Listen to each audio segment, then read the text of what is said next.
Hey everybody, how's it going? So you know the drill by now. This is a theme park built in Planet Coaster that came to fame in the 90s and noughties. And last week we added in 2 coasters that were popular in the 90s. And now we're going to continue that trend the other side of the lake as we make use of the water there. Yep, you guessed it. Stand clear of the splash zone. We're adding a log flume. Let's go. Oh yes, and who doesn't love a good log flume? I mean, some of my best memories of Alton Towers are of the log flume, and let's not forget our fallen hero of Thorpe Park, Loggers Leap. I mean, do you need to even say any more than that? And no, log flumes wouldn't have been first installed in the 90s. They would have been around a long time, and this is the case in this park. This would have been the star attraction at some point, but over the time, new attractions have come along, and this is now pretty redundant. But it's still sitting here, and it's still loved by people to the point where the park would have saved it. So that's kind of what we're going for here.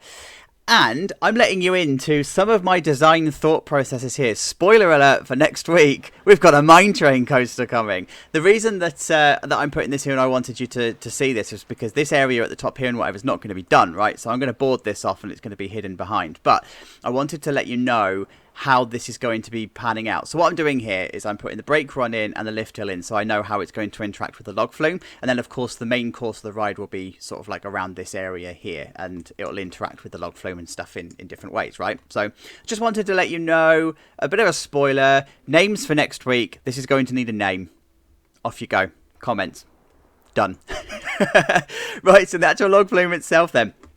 Station is here. We're going to come out of the station and we go into the first turnaround. Now, unlike rapids rides, these things don't need massive maintenance areas. It just needs a pump for the water to go up the lift hill. So this is all this is going to have. There'll be an entrance into that maintenance area here that's going to be integrated into the plaza area and stuff. So it's all going to make sense. They're going to come up the first lift hill, get an awesome view of the wooden coaster as it passes, and then into a bit of a channeled run. The first drop then comes down this way and underneath the lift hill of the mine train coaster. I don't know if this is going to be the height, by the way. I'm just putting the lift hill there so you can sort of see it's there. Then it's going to come into a bit of a terrain flume bit. I wanted to make use of terrain, and I also wanted to make use of a sheer drop on the land as well. So that's what I'm going for here. Then it's going to come into a turnaround by the station, and then it comes into this pool area. Now, I needed a pool area here because the water is going to back up just in front of this lift hill. So you need somewhere for water to collect and water to be pumped from, because this isn't, unlike rapids, this isn't one continuous downhill flow. This is multiple flows, so you need some kind of reservoir there. It doesn't have to be massive. It's not a lot of water you need, but it still needs to be there. And then we can come into a small drop here underneath the brake run for the coaster, and it's going to come into a turnaround. And then comes into the climb to the biggest drop. This isn't a massive drop on a log flume. I didn't want it to be a massive drop. This isn't a shoot the chute style ride, you know, where you can get away with huge drops. I just wanted it to be there. So it's going to come up this way, round the corner, and into the splash zone. I've intentionally made the path higher than the splash zone because I wanted to look down upon the splash zone. I didn't want to make a feature of the splash zone, if you know what I mean. But then we've also got the exit path that comes out the station here, up some stairs, and then across over the top, so you get to see some pretty decent views. Don't know whether I'm going to make this wider, because you know full well that people are going to congregate on this bridge and want to look at the splash zone, right? So I'll probably end up making this top bit a little bit bigger. Queue line then, I've gone for Cattle Pen of Hell again, but I've gone for 2 levels, split level, a little bit like I did the mine train coaster in Grosvenor Gardens. So we're going to come in this way, cattle pen through our way down, and then down a ramp, and then we were at water level, almost water level, and then into another cattle pen, and then into the actual station itself. So nice and simple, keeping it really simple as I can. The exit for the mine train then is going to come up to this way, and there's going to be a plaza for the mine train up here. So that's a future episode. The queue line for that is going to be here, so I need to sort that out and how that's going to interact with the train, but that's next week's problem. This week I'm just going to decorate it out and leave this bit blank, right?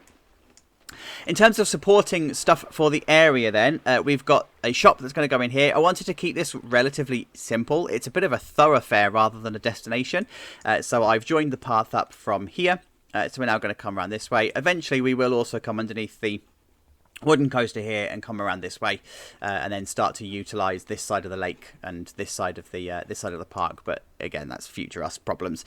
And I was about to say welcome to phase 2, but you know, we're already 7 minutes into the video, so it's a bit late. So supporting attraction, I've just put the Golden Eagle in. I think it would fit nicely in this area. I mean, it's there now. What I do need to do though is just be careful of water overflowing from this channel. I need to put something in to stop the water from going into the ride and stuff. I mean, this is feasible. This would work, but watch this space on that. And yes, the area will have toilets. They're going to be here, but that's going to be a future episode when we start building this side of the lake and we join up the wing coaster with the FLUME stuff. So there's stuff that I want to put in here where toilets and facilities and whatever will be. So no toilets in this episode, I'm afraid. Sorry, guys. Sorry to disappoint you. So here we go. That's what we're looking at right now. I'm going to carry on building. I'll see you in a minute. Well, welcome to the middle part of the episode where I do something passive-aggressive, like ask you to like the video and make a comment because it helps the algorithm, and then I'll say something like, go ahead, I'll wait whilst you do that. So yeah, that. So look at how this is coming together. I love how this is turning out. It just looks amazing on the sightline. And guys, I am fully aware that at the beginning of the series I said, this is not going to be a theme park that's going to have dedicated themes and spend a lot of money on theming. And yet, I know, here we are in episode 8. Doing exactly that. But this would have been the star attraction at some point, so it does need some kind of life adding to it. And I love how this is turning out. I'm using inspiration from Kings Island's log flume. I don't know if it's still around. The articles I'm reading suggest it's not. But it's this idea of having a main building and then some kind of a warehouse, some kind of log rush down here. This is the maintenance building. And then I did also want some kind of awning and covering. I didn't want this to be exposed straight away into the water. And then I looked at Six Flags, I think Great America, one with King Dakar, for inspiration. And that doesn't have a maintenance area platform, whereas I was going to put one in here, but decided against it. In case you're wondering what this wall is to separate the log flume area from the main water area. It's to stop silt and stuff from entering into the water system. It doesn't isolate the water system, not like tidal wave does at Thorpe Park, for example, but it just does what it needs to do. And whilst we're talking about filtration systems and water systems, let's just take a real quick tour of the ride to show you what I've put in. So I've put in the catwalks all along. I think these were already in, but obviously you need some kind of evacuation thing. And I realised, in hindsight, I didn't do this in Shorehaven Pier. And I totally should have done so. I might need to go back and retrofit that. But then I've got a platform here, which is just where you find some electrics, CCTV, etc. It's just before the drop, so you kind of want to have that area there. Americans amongst us will know that you sometimes will have some kind of watchtower at the top here. I'm not going to put those in because we're in Europe.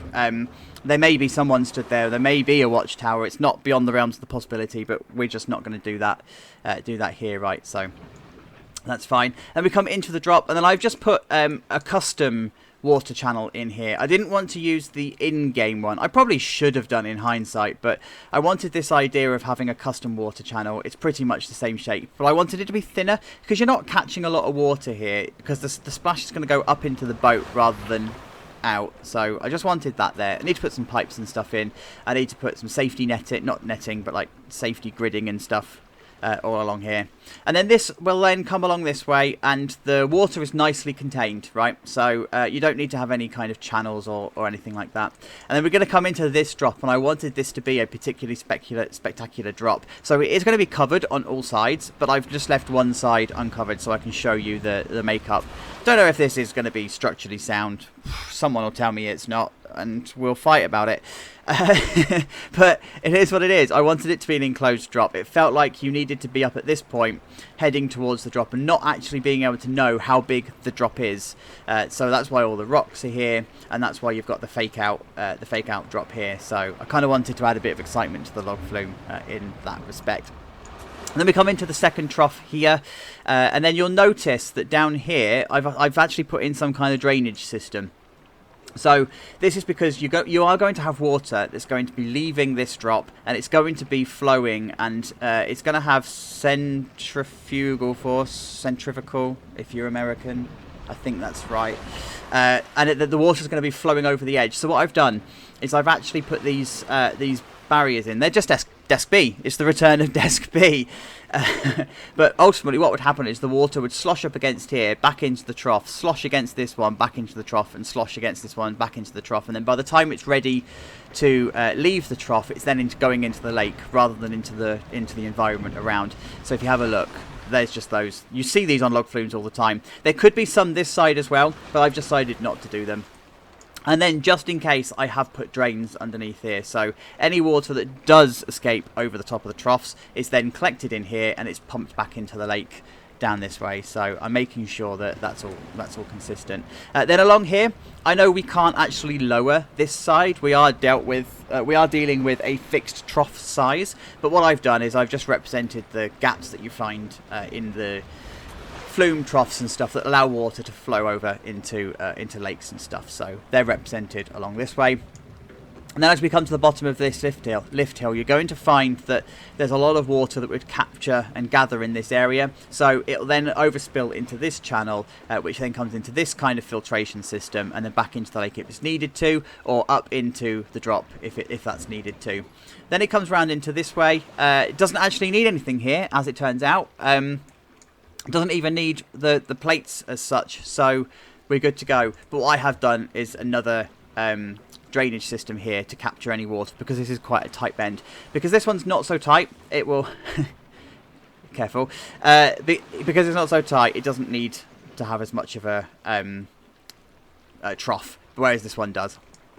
And come around here, and then we have a suspended trough on this one, not a concrete one. This is a metal one. You find this again on the Six Flags Great America one. It's just to capture any of the water that flows down here, and then that gets pumped up into this bit here. Now you don't need it to be massive, because it's only dealing with this bit of the channel and the drop. The rest of the water is pumped from the pump house, right? So that's why this trough is relatively small. So now I've bored you with water dynamics. this is how it's looking from the top. You can see then that the queue line for the Rising Raptor is, I think this is the Rising Raptor, Golden Eagle. I don't remember which one it is. That one is here, and this is what I've been talking about all along with the diagonal queue line paths and stuff, and how they look. So this is again another example of it being used. And the reason they do this, by the way, I've never told you. I've just said it's easier to do. It's because you actually use less fence. So if I've got a line this bit and then down this bit, down this bit, this bit, it's the same principle as the coastal paradox.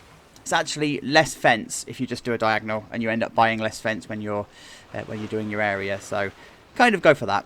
And then we've got the shop. This is loosely based on Thorpe Park's shop. I love how that shop is. It looks absolutely incredible. It's it's not looking incredible at the moment, but it will do when I do the touching up, I promise. But it's like the refresh station that's opposite Storm Surge. And that's the inspiration for this one. I just wanted to keep it nice and simple. So then the station itself, let's have a look at this in a lot more detail. So lots of custom fencing going on along here. I've kept it consistent with the other fencing that we're using around the park. So it is this plank and pillar. And then we come into the queue line, and it's part covered, part uncovered. And the uncovered bit is fine because it's raised up. There'll probably be some kind of fencing or netting or something in here to stop people from falling into the water, or maybe some kind of higher fence like I've done here. And then where we've got this drop down, I wanted to have some kind of retrofitted thing. So back when this was first built in the 80s or 90s, people doing stupid things for TikTok wasn't a thing. So people never used to throw things down into crowds to get people's reactions, etc. But nowadays you do. So stop doing it, by the way, if you do that. Stop throwing things at roller coaster trains. It's not funny. But ultimately, this is what we've got here. We've just got some netting just to stop people from doing that. And then I've done the same. I've done the same in here as well, just to stop people from chucking stuff down. Then this bit is going to be probably open, with the exception of this cover that we've got going on here. And then you've got the trough. There's going to be some kind of a water effect that's going to get you wet straight away. So sorry about that. And then this is the station area. And I love how this is turning out. I mean, look at it. The sightline from here is pretty good as well. It's a shame you're never actually going to see it. But do you know what? You do have a good sightline from the restaurant. Do you remember I was telling you about the different sightlines you're going to have? That's what you're going to see of the log flume. So I'm going to get this finished. I will see you in a minute. Alright then, you guys, if you can look past the very obviously unfinished coaster that's sitting right there in the middle of the frame, don't look where I'm pointing, look at the log flume instead, because it's completely done, and I am so chuffed with how this has turned out. I mean, I didn't realise until I was doing the POV video just how well it plays with the terrain. It's on the side of a hill here, and I wanted this to be a foresty area anyway, and it sort of plays with the terrain as it drops down to the lake, and even the station plays with the height of the park itself, so you've got different levels, split levels and stuff. I love it. It's just come together so well, and this is the view that you're going to get as you're entering the area from the main entrance. And of course this is going to open up once the coaster's done, because these construction fences and stuff will come down, but you're going to be able to walk down this way. And the reason I'm bringing you down here is because we have a name, and it was suggested by at least 3 people, so it felt only right that I put that name to the vote. It also turns out it was suggested as a name for the rapids too, so in some roundabout sort of way, everybody's won the vote. Congratulations, you guys. Thanks for your suggestion. And I agree. Do you know what? This is the perfect name for these rapids rides. No, this isn't a rapids. This is a log flume. Get it right, Chacho. Talk about the right ride. This is like the perfect name for the log flume, and I love it. I love it. I love it. So this is the area from the top. I love how it's turning out. Obviously, we've got the construction site to contend with, but this is the view that you're going to get from down by the lake. It's exactly as I wanted it to look, and I say that every single time. There's a few tweaks I needed to make. I wanted to put a water wheel in here, but I don't have any water-facing buildings left to be able to put one in. It was going to be originally here, but it felt like this needed to be a bit more of a maintenance area, right? So that's what I've done here. By the way, just to let you guys know, I've put something in the park that the game doesn't like, and the camera is now really unresponsive. It's quite difficult to work with, so forgive my camera work. It's going to be a bit ropey. But this is the maintenance area anyway. It's a split level maintenance area because it would need to service the lift hill here, and it would also need to service the boats here. You don't need massive storage areas for this kind of thing. They would just take them off of the out of the trough and line them up probably along the path along here outside of season. You don't need massive maintenance areas for log flumes, nor do you need massive treatment plants or anything like that. These aren't rapids rides, you know, these aren't needing to be so extreme. This is the station then. On the roof I've gone with this idea of like a wood beam effect, and I wanted this ragged edge effect. I wanted it to feel like it was almost plopped down. I did originally use the driftwood for it, but the driftwood made it feel a bit more piratey than it did log flumey, so I've just left it as it is. I've kept the actual design really simple, and yes, there is enough headroom along here for guests to come along, so chill out, guys. This is inside the station. That's what I mean by the camera, by the way, or about the camera. So this is inside the station. I've kitted it out with some real loose theming, again, ropes hanging and all of that sort of stuff in here. It's nothing elaborate, it's nothing particularly spectacular, and it's not supposed to be. It's supposed to just be a log flume. I've put some hatchings down on the ground, and we do have a control booth in here as well. So everything is like I want it to be. The queue line then has been sorted, and it's all been finished off, and again, I love how this has turned out. I love this queue. This split level queue works out so nicely. I've ended up putting the jets in here, so I did have every intention of having water flowing down this trough. We don't have the effects in game to be able to do it, so because the water, whatever they're called, it flows down underneath. There's no occlusion with the scenery, so I've had to do this. It gives the same effect. Whatever, it is what it is. And talk about the actual entrance area as well, because it's down here, right? When I was playing this out, it did feel like perhaps the entrance was in this area at one point, because this opens out and it feels more plaza-y. But as the park has become more and more busy, they've had to use some of this area as queue line. So if I put the queue entrance here, I'd only have 3 rows, not 4. And then I'd have less of a queue. So I'm saying that they've retrofitted this and they moved the entrance to down here. So it's not out of the realms of the possibility that that would happen. So the actual ride itself, let's go around it. So first lift hill, we've already seen. Just some minor tweaks with some of the safety stuff that's going on. A few like signs that have been added and whatever. come around the first bend and into the first drop underneath the lift hill for the coaster. And just to remind you, I don't know how tall this coaster is going to be. I've just put the lift hill in as a placeholder for now, but I have fenced it off already because I know that this is going to be a ride area and this is going to be a ride area. You may be evacuated from this point. You don't want people straying, right? So I have put the fences in, and I quite like how enclosed it becomes, right? Because it just closes off quite nicely. It's like you're running down a channel. Then lots of foliage down here. What I've done here, by the way, because I know that I've got another episode to do where there's lots of kitting out and stuff, so I've tried to make this as acceptable from guest view as possible, so it's not obvious that the areas unfinished, like this view for example. I've tried to make it peep level acceptable, but when you come up the top here you can see it's very clearly unfinished. So lots of scenery going on in this area, and I've not finished the fence because I don't know where the coaster's going to go to know where the fence needs to go. It's kind of like a bit of a dependency. And then we have our drop. So this is the drop now that it is finished. I love it. It's just so good. I mean, this is it from peak view. You'll see it when we go on the POV, right? That this is just a completely obscured view. You don't know how big the drop is. You don't know what's coming. You don't know anything about it. You can't see the rest of the park. It's completely hidden, and you are on your own, and I love it. Then we come down into the actual drop itself here, and then round into the bend, and this is the drain work that I've done here. I've just hidden it out with some of the rocks. I can't do the full kitting out of this area because it could be that there's coaster track here, and I know that some of the trees are probably going to need to be removed to put coaster track in because I do want it to interact with the log flume. Like for example, I think there'll be track that comes around and underneath the flume here. I don't know what the course is going to be yet. And we come around into the lake area. Of course, it was going to have waterfalls, so from peak level you can't see all of the stuff at the top, and that's half the reason that I've used the occlusion stuff up here as well, so you can't actually see the mechanisms and whatever from the other side. So I've tried to hide it as best as you can. So then it comes round into the corner, around the bend here, and then into this area. Here's the maintenance shed. Because I've had to do some clipping with scenery and plants and stuff, I've actually not done inside here, so this is not a fully kitted out maintenance shed. But what I have done is make it sound like it's a trade-off. I have put the dirt decals along here because of course this concrete would be old, it would be a bit dirty, it would be a bit messy and stuff, so just made sure that we've just given a bit of aging to the ride itself.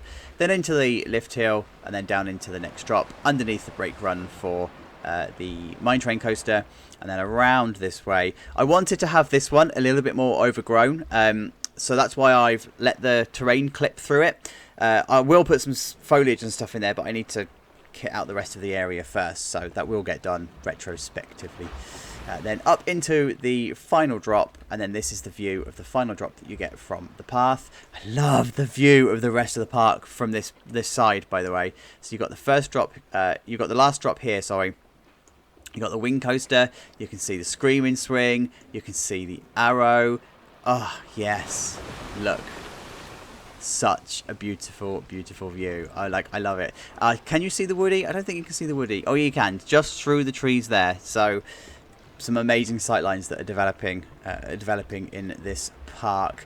Queue line nerds, welcome aboard, because we walk amongst each other.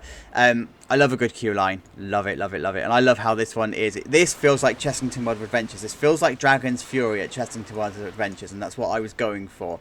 This would be a claustrophobic kind of queue where you just sort of end up in multiple mini cattle pens. Each cattle pen could be closed depending on how busy the park is, but ultimately it's cattle pens, but you've still got the rides going on in the background, so actually this queue wouldn't be too bad because you're still surrounded by log flume and stuff. So it's good. This is the view you're going to get of the other coaster, the other one that's going to come in here. So I can't wait for it to be done. Like this has proper become my muse, this park. It's just taken over me, and I just want to keep on working on it forever. And then this is the plaza area, so I've just kitted out the food unit with all of its stuff, put some bins and benches down, temporary benches as well, because obviously the area is going to be changing. It just needs to feel like it's complete for now, right? So, and there we go. So this is how it's looking then from this kind of angle.